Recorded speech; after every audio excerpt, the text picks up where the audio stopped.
가겠습니다. 첫 번째 나오는 C 1, 2, 3, 4 틀린 문제 4번? 네. 4번. 우선은 대작간의 유혹은 얼마 전에 우리 했던 3월 모의고사에 그대로 나왔던 거 기억나시죠? 네.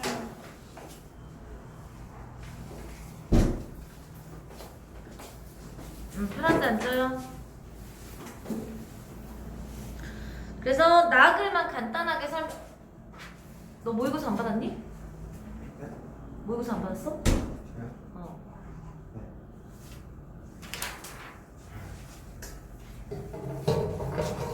모의고사 너 카톡이 없어?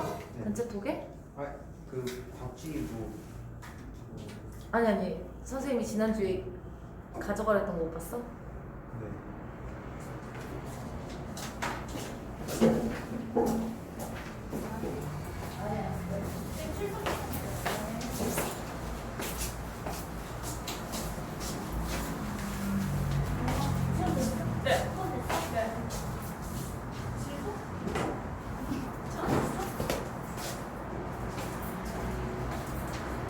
오늘 잡초먹겠다. 그래. 선생님이 말씀해 주신 그걸 경제 냈어? 나는 아직 방송도 몰라. 지문이 쉬웠어요. 진짜 어려웠어요 경제. 경제 지문이 제일 쉽던데? 제일 어려웠어요. 난 모르겠다. 너희들이 왜 어렵다는지. 왜 어렵다는지. 어서 와 가은아. 왜 어렵다는지 전혀 모르겠어. 라그를 선생님이 간단하게 설명을 해주고 나서 설명을 할게요, 여러분. 문제를.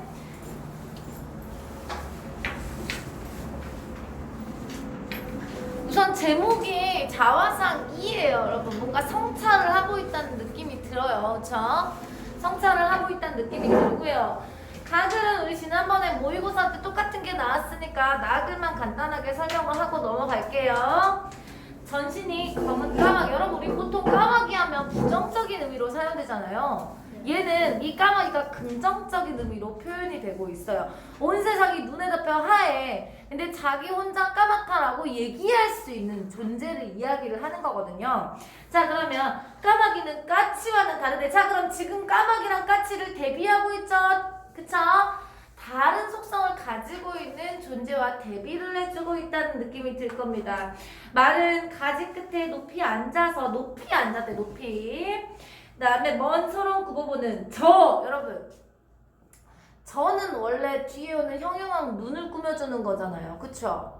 형용하다를 꾸며주고 있는 거예요. 그쵸? 형용한 눈을 꾸며주고 있는 거기 때문에 관형어구란 말이야. 원래 저가 형용한 눈 앞에 와야 되는 건데 지금 앞에 행에 나왔으니까 행간걸침이 일어나고 있구나 정도까지 확인을 할 수 있고요. 이 저를 통해서 형용하다는, 형용한 상태를 유지하고 있는 눈을 강조하고 있는 듯한 느낌을 준다는 거죠. 그 다음 고독한 이마, 날카로운 뿌리, 불이 열거하고 있어요. 여러분, 까마귀의 형상을 열거하고 있죠? 이해되시나요? 그래서 3번은 1번이 맞는 것을 확인할 수가 있습니다. 얼어붙은 지상에는, 여러분 지상을 얼어붙었다 했어. 민서가 지상이 얼어붙었는데 긍정적이겠니? 부정적이겠니? 부정적이겠죠. 세상이 부정적일 때 그 어디에도 나가 한 톨 보이지 않지만 차라리 눈발을 뒤지다 굶어 죽을지언정. 이해되시죠, 여러분? 결코 까마귀처럼 인가의 앞마당을 넘보진 않는다. 여러분, 그러니까 까마귀는 굉장히 고고하고 자존심이 강한 존재로 나타났다 생각하시면 될 것 같습니다. 결코는 여러분 인가의 앞마당을 넘보지 않는 것을 강조하기 위한 것이다 라고 생각을 하시면 되고요. 자존심이 매우 강하고 비굴하지 않은 모습을 강조하고 있다 생각하시면. 너 이거 안 가져갔었니? 네, 아니 없어요. 없어요가 뭐야? 안 가져갔다는 거야? 아니면 안 가져왔다는 거야? 안 가져왔어요. 안 가져왔어. 내가 너네 이거 그래프 만들어주자 하지 않았니? 점수를 알려줘야 선생님이 그래프를 만들어주든지 말든지 할 거 아니니? 그쵸? 그래서 3번에 2번이 맞는 것을 확인할 수가 있습니다. 철저히 검어라. 여러분 명령형 어미 사용하고 있어요. 단 한 개의 깃털도 남기지 말고. 무슨 말이에요? 검을 거면 확실히 다 검자 라는 뜻이에요. 여기서 검다라는 게 부정적인 의미로 사용된 게 아니에요, 여러분. 도치법 사용됐고요. 겨울 되자 온 세상 수북히 눈이 내려서 저마다 하얗게 분장을 하지만 나는 빈 가지 끝에 혼자 앉아 홀로 앉아 말없이 먼 지평선을 응시하는 검은 까마귀가 되리라. 여기에서 말하는 이 검은 까마귀가 무엇이겠느냐, 여러분. 그 세상에 하얀 눈으로 덮여 있잖아요. 이 하얀 눈인 걸 받아들이지 않고 비굴하지 않고 자신의 정체성을 확고히 해나가겠다라는 의미라고 생각을 하시면 되겠죠. 자, 그러면 3번의 정답이 왜 4번이냐? 리을 보시면 수북이 눈이 쌓였다, 눈이 내렸다라고 이야기를 하고 있습니다, 여러분. 여기 이 눈이 내린 거 까마귀에게 위안을 주는 거 아니죠, 여러분? 정답은 4번이 되는 것을 확인을 할 수가 있다는 거죠. 그래서 1번도 공통점 정답은 4번 상반대 속성의 소재를 대비했다. 가에서는 뭐랑 뭐 여러분? 플라스틱 물건이랑 대장간에서 나오는 무쇠나 호미, 그쵸? 이해됐습니까? 이런 것들을 비교, 대비해주고 있다. 그래서 1번의 정답은 4번인 것을 확인할 수가 있다는 거죠. 2번 가에 대한 이해로 가장 적절한 것을 부르고 있고요, 여러분. 정답이 2번 플라스틱 물건처럼 느껴질 때, 똥덩이처럼 느껴질 때. 아까 선생님 이거 지난번에 모의고사 때도 설명을 했었습니다. 그러니까 얘는 자신의 삶에 부끄러움을 느끼고 있는 거죠. 그러면서 성찰을 하고 있다. 유사한 문제가 지난 모의고사 때 나왔었네요. 정답은 2번이 되겠고요. 자, 오답이 있었던 4번을 보도록 하겠습니다. 가, 나 모두 현재의 모습에서 벗어나 보다 바람직한 삶을 살고자 하는 소망과 의지를 보여준다. 가의 화자는 일상 속 사물에 자신을 빗대어 스스로 성찰하면서 새로운 존재로 거듭나고, 나의 화자는 올바른 삶의 태도를 지닌 존재에 주목함으로써 이 존재는 까마귀입니다. 자신이 추구하는 삶의 모습을 상징적으로 보여줍니다. 1번 가, 당장 버스에서 뛰어내리고 싶다. 현재의 성찰을 했을 때 부끄러움을 느낀 거죠. 이해됐습니까? 여기까지는 1번의 적절한 것을 우리는 확인을 할 수가 있겠네요. 달구고 버리고 벼리고 가라. 여러분 이거는 낫이라든가 호미를 만드는 거죠. 이해됐습니까? 대장간에서 이해되시죠? 그렇기 때문에 얘가 좋게 생각하는, 긍정적으로 생각하는 존재까지 가기까지의 과정이라고 생각을 하시면 될 것 같아요. 2번까지 적절한 것을 우리는 확인할 수가 있습니다. 확인하셨죠? 다음으로 넘어가죠. 3번 나의 까마귀는 까치와 다르다. 까치와 달리 성찰적 보이는. 여러분 여기까지는 맞습니다.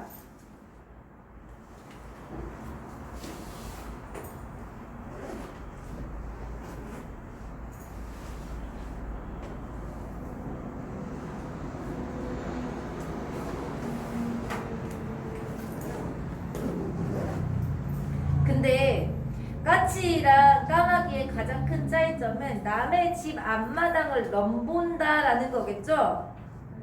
이해됐습니까, 여러분? 이해되시죠? 그러니까 이거는 어떤 습성에 주목한 거지, 까치가 자신의 삶을 성찰하지 않는다라는 것은 여기서는 확인할 수가 없어요. 선생님도 사실 이거 처음 봤을 때 세모를 치고 갔어요. 세모를 치고 갔는데 4번과 5번이 너무 완벽한 정답이더라고요. 4번에 보시면 빈 가지 끝에 홀로 앉아는 고고한, 아까 선생님이 고고한 특징이라고 말씀을 드렸었는데, 까마귀 주목하고 올바른 삶의 태도는 지닌 존재를 형상하고, 가의 시퍼런 무쇠낫으로 맛으로 바꾸고 싶다와 나의 검은 까마귀가 되리라 모두 바람직한 삶의 모습을 나타내주고 있는 것이다. 그걸 되고 싶은 소망을 나타내준 것이다까지 읽고 정답은 3번이었구나. 까치가 성찰을 하지 않는 모습은 여기에서 확인할 수가 없구나 라는 것을 선생님이 깨닫고 3번을 체크하고 넘어갔습니다. 이해되셨습니까? 이해되시죠? 선생님도 3번까지만 읽었을 때는 확실하진 않았습니다. 확실하진 않고 4번과 5번 이런 문제 같은 경우는 4번과 5번은 같이 보셔야 돼요. 별 수 없어요. 방법이 없습니다. 되셨죠? 여러분들이 굉장히 싫어하고 저도 싫어하지만 이번에는 지문이 쉬웠던 경제 문제로 가보도록 하겠습니다. 지문이 쉬웠어요. 밑줄이 거의 안 그어져 있을 정도로 처음에만 A 부분에만 조금 그어져 있고 나머지는 거의 밑줄이 안 그어져 있을 정도로 여러분 지문이 쉬웠죠. 선생님은 읽으면서 몇 번까지 문제를 전부 다 풀 수 있었냐면 사실 거의 다 문제를 풀었던 것 같아요. 거의 다. 다 읽기 전에. 다 읽기 전에 거의 다 문제의 정답이 나왔던 것 같아요. 이거는 여러분 경제 좀 어려웠죠? 그리고 비문학도 못 푸신 분들도 있고 지금 오늘 문제를 가져가신 분도 있기 때문에 선생님이 지문을 읽으면서 문제 하나하나 해결하는 모습을 좀 보여드리도록 하겠습니다. 5번이 기업과 니은에 대해 반응한 거니까 기업과 니은 지문을 이해하시고 넘어오시면 되겠고요. 6번을 제일 먼저 푸셔야 됩니다. 6번 A. 8번은 왔다 갔다 하시면서 푸시면 되겠고요. 7번도 사실 여러분 토빈의 Q 이론 부분 나온 것만 잘 보셔도 문제를 풀 수가 있더라고요.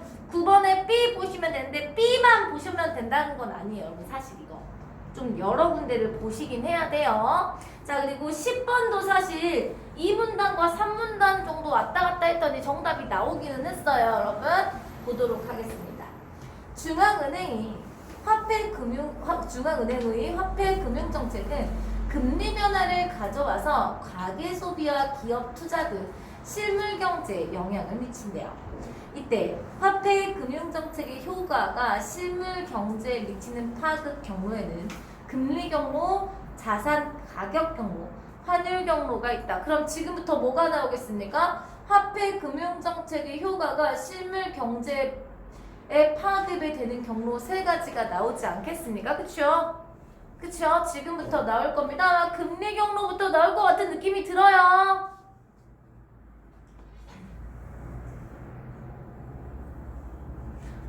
이해되셨습니까, 여러분? 자, 보도록 하겠습니다. 중앙은행은 국내외 경제 상황, 물가 동향 등을 종합적으로 고려해서 연 8회 금리를 결정합니다. 연 8회. 그러니 6번에 2번 아웃.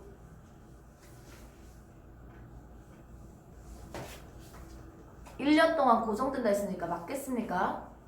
연 8에 바꾼대잖아. 이해됐습니까, 여러분? 금리를 조정한대요. 자, 가로칠게요. 기준금리는 하고 기준금리에 밑줄 칠 거예요. 중앙은행의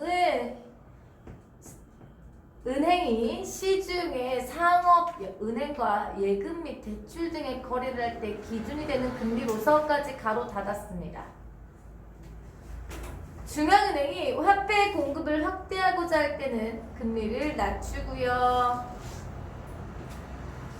화폐 공급 확대에 밑줄 치고 금리를 낮춘다에 밑줄 칠게요.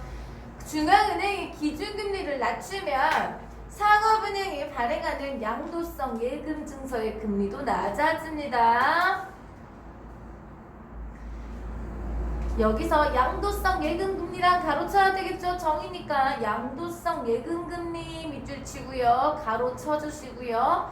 상업은행이 예금을 맡았다는 것을 인정하여 발행하는 무기명의 증서로서 밑줄 양도가 자유로우며 개인이나 기업의 이자만큼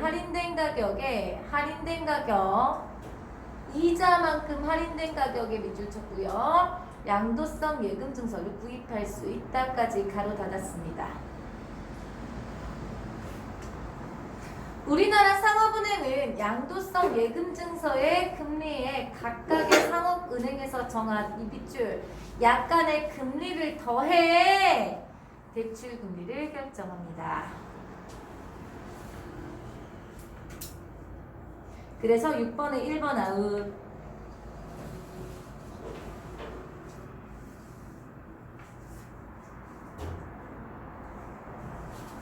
그리고 3번도 아웃, 6번에 3번 아웃.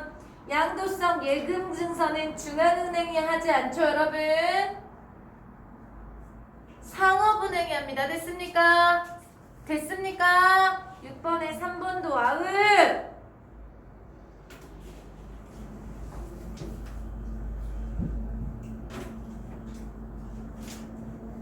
즉 중앙은행이 기준금리를 인하하면 중앙은행이 기준금리를 인하하면 상업은행의 대출금리가 낮아지고 이에 따라 대출의 수요가 늘어나 시중에 유통되는 화폐량이 많아져 가계 소비와 기업 투자가 늘어나 6번에 4번이야. 선생님 6번에 4번이야 그랬으면 6번에 4번을 읽어보면 아 선생님 방금 읽은 거에서 정답이 나왔나 보다 라고 생각해서 6번에 4번을 읽고 동그라미를 칠 수가 있어야 되는 겁니다.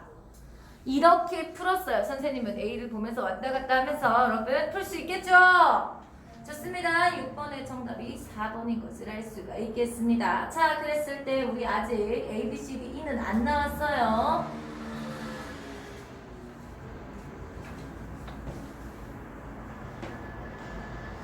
5번에 1번, 2번 동그라미 칠 수 있겠습니다. 화폐 금융정책이 시중에 유통되는 화폐량, 방금 전에 화폐량 늘어난다 했죠? 금리가 낮아지면 화폐량 낮아진다 했죠, 여러분? 5번에 2번 동그라미 칠 수 있고 넘어가도록 하겠습니다.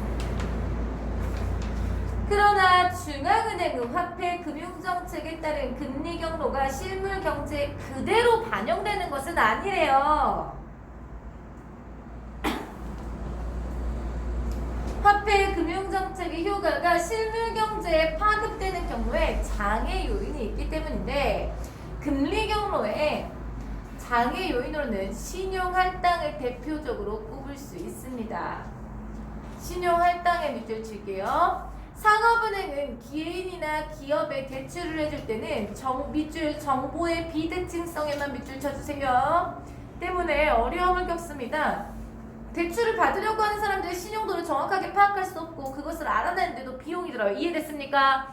그래서 자칫하면 상업은행은 대출금을 돌려받지 못하는 위험에 직면할 수 있거든요. 그 결과 밑줄 상업은행의 대출은 균형금리에서 결정되는 적정 수준의 대출금보다 낮은 수준에서 일어납니다. 그러니까 얘네들이 좀 덜 빌려준다 이런 뜻입니다. 여러분 이해됐습니까? 좀 덜 빌려줘.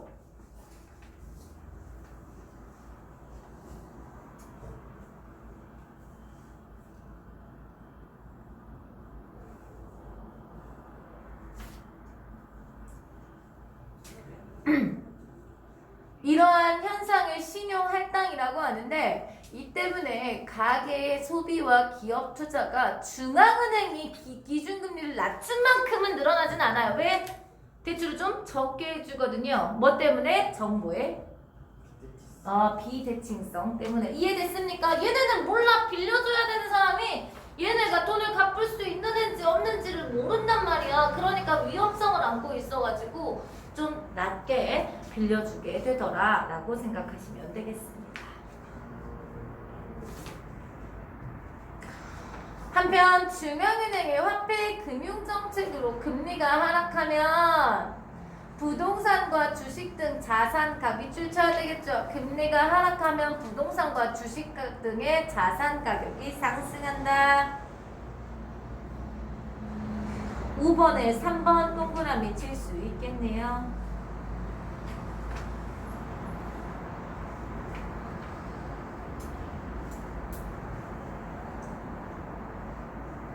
이해됐습니까, 여러분? 네. 좋습니다.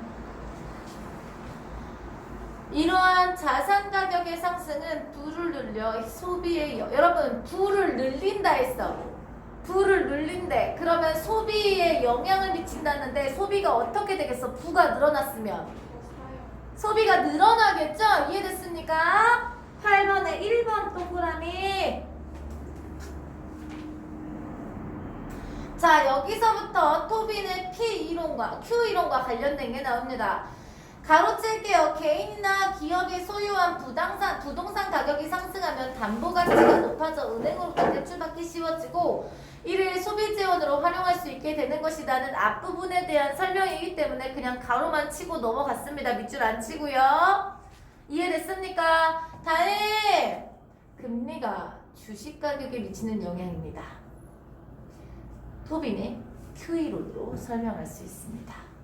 토빈의 Q란 가로 쳐야 되겠죠. 정의 나오니까 주식시장에서 평가된 기업의 시장 가치를 기업의 실물 자본 대체 비용으로 나눕니다. 밑줄 쳐야 되겠죠. 분모가 뭐예요, 여러분? 기업의 실물 자본 대체 비용입니다. 그리고 시장에서 평가된 기업의 시장 가치가 분자니까 기업의 시장 가치가 늘어나면 토빈의 Q가 늘어난다라고 생각을 하시면 되겠죠. 이 값이 1이면 시장 가치와 실물 자본 대체 비용이 같다는 뜻이지만 밑줄 금리 인하로 주가가 상승하면 이거 주가가 상승한다는 건 여러분 기업의 시장 가치가 늘어난다는 거겠죠. 주가 아까 토빈의 Q란 그랬는데 거기서 주식 시장에서 평가된 기업의 시장 가치라 했으니까 무슨 말인지 알겠죠? 8번에 2번이 맞는다는 것을 확인을 할 수가 있다는 겁니다. 선생님은 실제로 이렇게 왔다 갔다 하면서 풉니다. 얼마나 친절하냐 딱 이렇게 돼 있잖아요. 얼마나 친절해. 바로 이렇게 옆에서 볼 수 있도록 돼 있잖아. 친절해.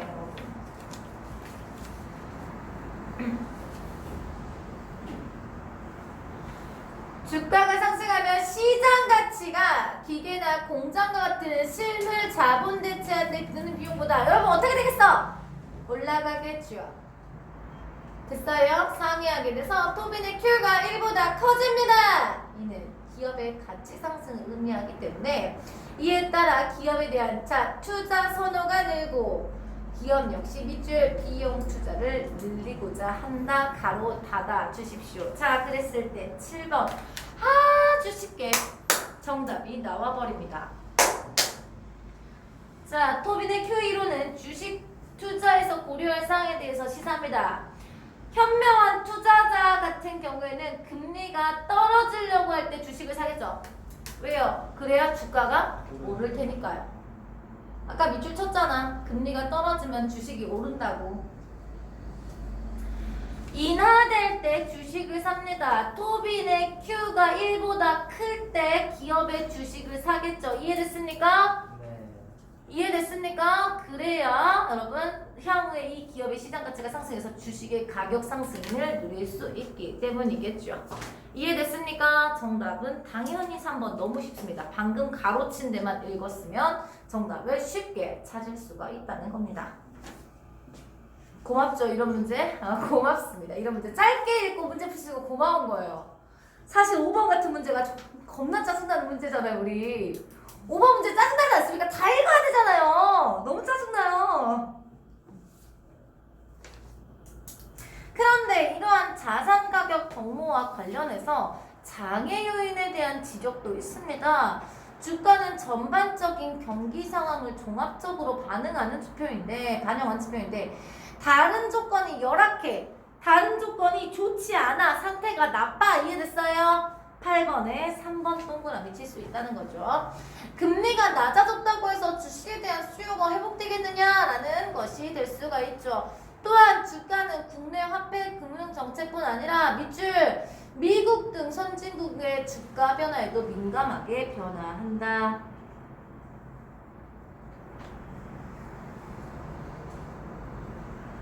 5번에 선생님이 이거 밑줄 칠한 이유 알죠? 5번에 4번을 동그라미를 치기 위해서입니다.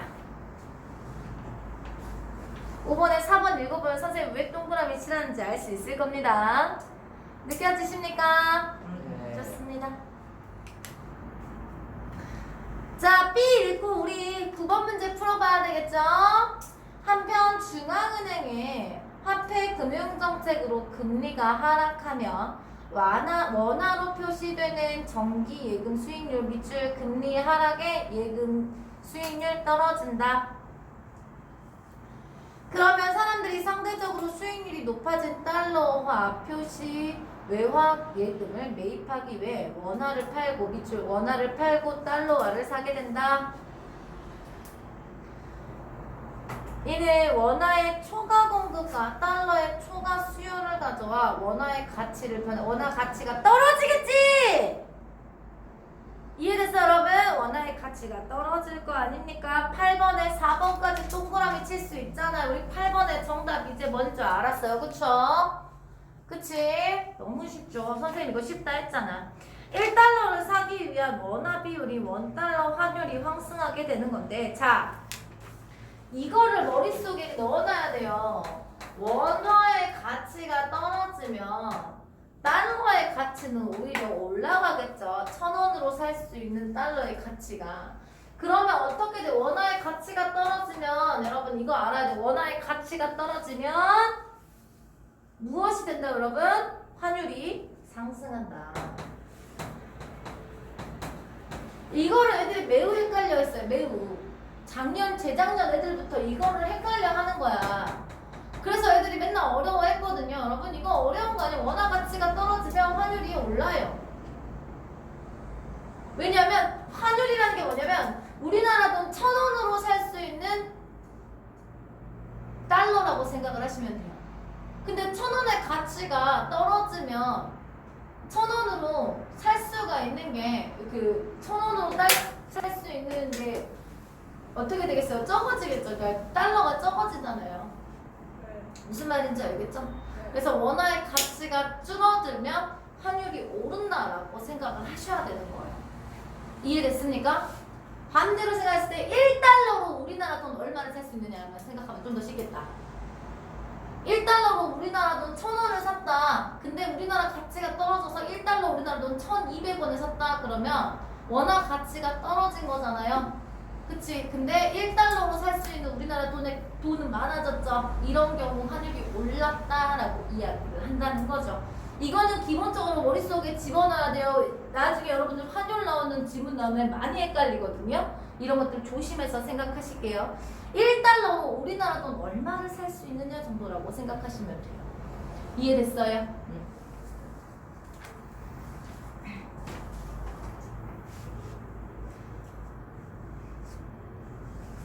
이는 수출을 늘리고 수입을 줄여 밑줄 수출을 늘리고 수입을 줄여 경상수지의 개선을 가져온다. 5번에 1번 동그라미 칠 수 있습니다. 보이십니까? 5번에 1번 선생님 왜 동그라미 칠하는지 알겠습니까 여러분? 네. 이해되시죠? 그럼 5번도 정답이 나왔어요. 네. 그쵸? 좋습니다. 기업이나 또한 수출입의 수입품의 가격을 높여 여러분 당연히 수입품의 가격이 높겠죠. 걔네들은 달러로 환산이 되니까요. 국내의 물가를 상승시키고요. 기업이나 금융기관의 외화 자산의 외화 부채 가치를 변화시켜서 재무 구조에 중대한 영향을 미칩니다. 9번 문제 보도록 하겠습니다.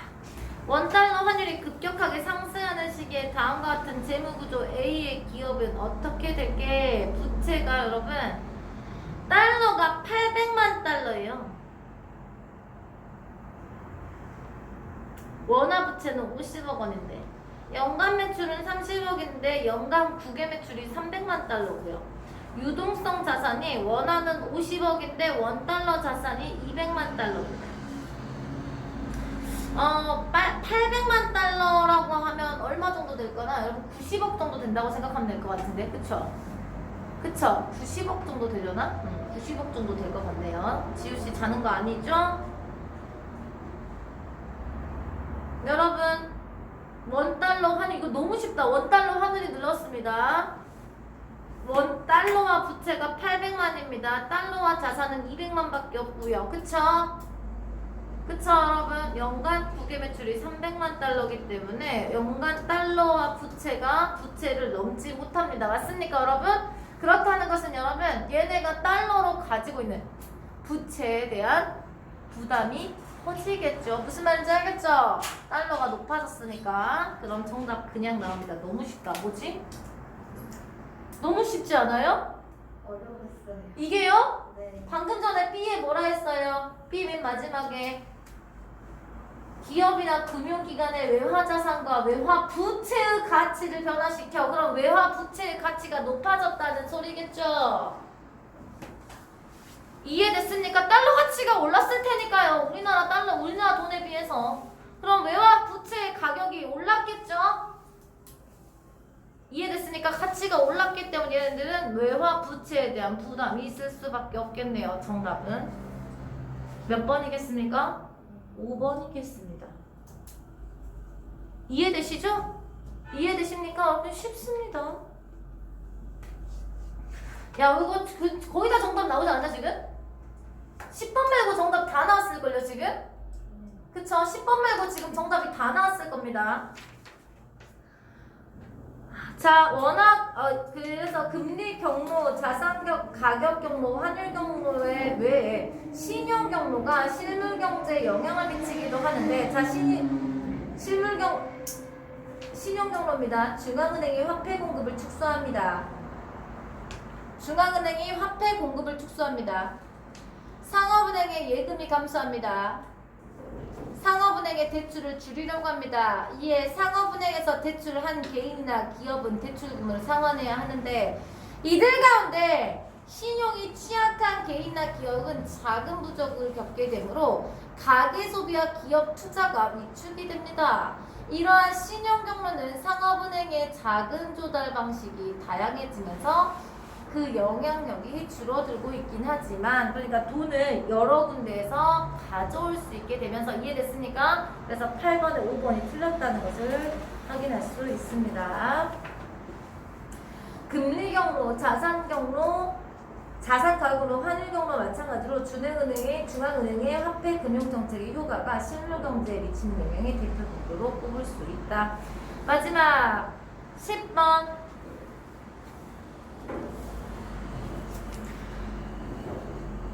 대출금에 대한 수요 D와 공급 S 보이십니까 여러분?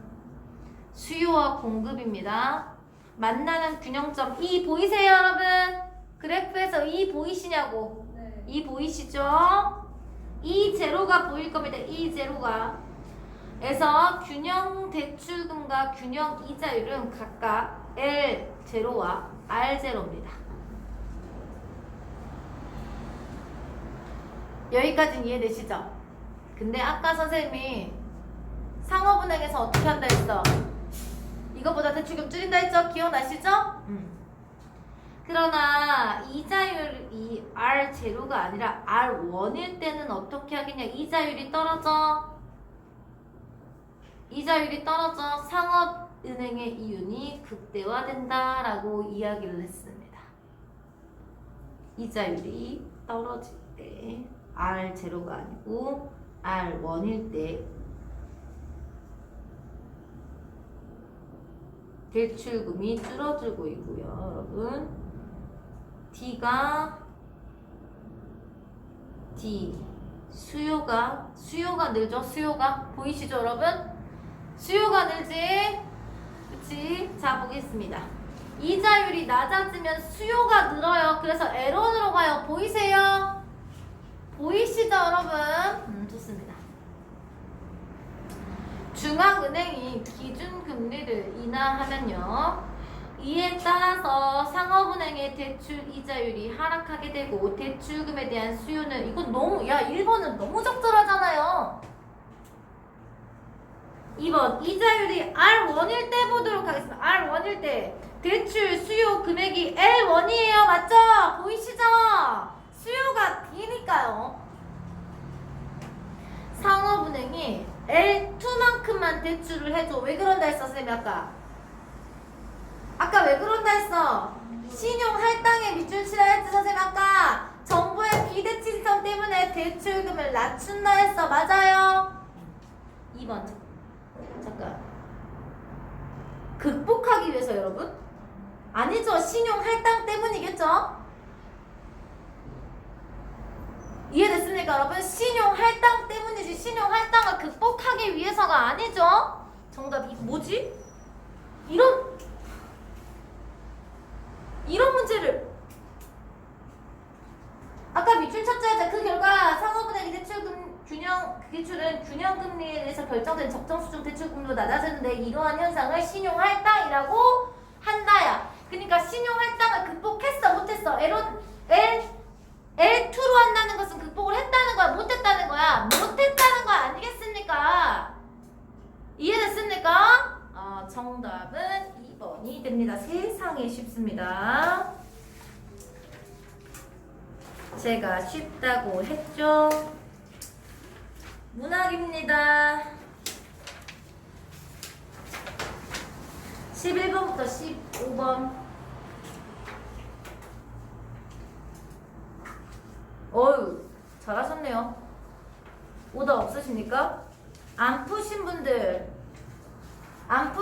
있으시죠? 채점하고 모르시는 건 선생님한테 주셔야 됩니다. 지금 시간 때문에 선생님이 넘어가긴 합니다. 근데 여기서 틀리신 분이 없다는 거, 우리 또 그 문학에 많이 약한 우리 누구냐? 문학에 많이 약한 준영이가 있어야 되는데. 그래야 준영이가 맞았으면 다 맞았겠지 하고 넘어갈 수 있거든요. 준영이가 안 왔네요. 문학에 많이 약한 준영이가 맞았으면 괜찮아요, 여러분. 여러분 다 맞을 수 있거든요. 자, 힌트만 드릴게요, 여러분. 이런 거는 15번 보기를 먼저 보시고요. 가에 해당하는 거 먼저 문제를 풀고 나에 해당하는 거로 넘어가셔야 되는 겁니다. 순서가 그래요.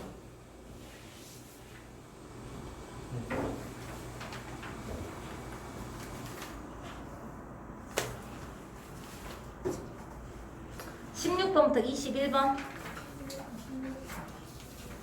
16번 뿐이에요? 16번 뿐이에요?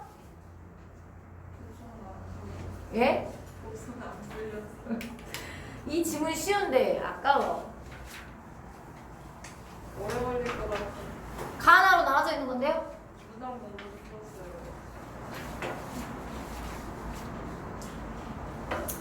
요즘에 여러분 문학도 그렇고 특히 고전 시가 같은 게 보면 여러분 되게 많이 나눠져 있잖아요. 막 가부터 막까지 있고 막 이러잖아요. 그 다음에 비문학도 이렇게 가나로 나눠져 있는 경우가 되게 많은데, 이런 거 여러분 가나도 읽고 문제 푸세요. 제발. 시간 없더라도. 이해되시죠? 아니면 나만 풀어요. 나만 읽고 나에 해당하는 거라도 풀어. 보통 뒤에 정답 있는 경우에는 이제 나에 의해서 틀린 거 어떻게 가나 같이 풀어야 되는 거 같은 경우에 나에 틀리는 것들이 꽤나 있겠죠.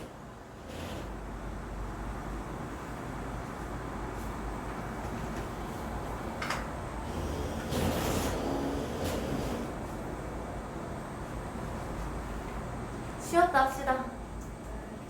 쉬었다 합시다. 예.